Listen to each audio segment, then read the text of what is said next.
वहीं भारतीय तिलिक साहू घांची राठौर महासभा का 2 दिवसीय अधिवेशन जयपुर के महावीर स्कूल सभागार में हुआ। कार्यक्रम के मुख्य अतिथि मुख्यमंत्री भजनलाल शर्मा रहे और इस मौके पर उन्होंने पीएम मोदी के मन की बात कार्यक्रम का जिक्र करते हुए कहा कि पीएम मोदी ने लघु उद्योगों से जुड़े सुथार, बढ़ई, कुम्हार भाइयों के बारे में बात की।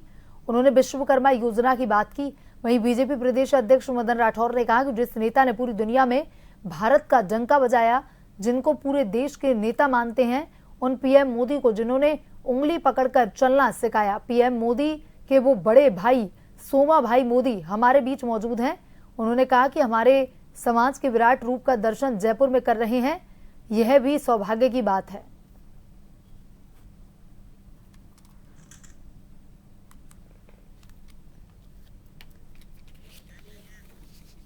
उद्योग से जुड़े हुए भाइयों का कि अगर वो आएंगे तो देश की प्रगति हमारी इस विश्वकर्मा योजना के अंतर्गत है। और हम वोकल फॉर लोकल को लेकर के चलेंगे तो निश्चित रूप से हमारा देश आगे बढ़ेगा। आज मैं आपसे इतना ही निवेदन करना चाहता हूं, जो हमारे देश के यशस्वी प्रधानमंत्री नरेंद्र मोदी जी जो कहते हैं वो ही करते हैं।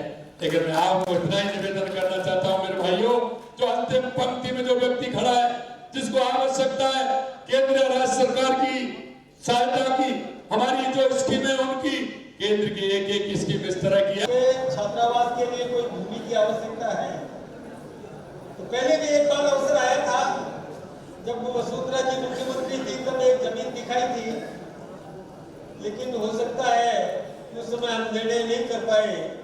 लेकिन अब भी यदि हमारा समाज कोई स्थान चिन्हित करके बताएगा तो निश्चित रूप से राजस्थान सरकार की आपकी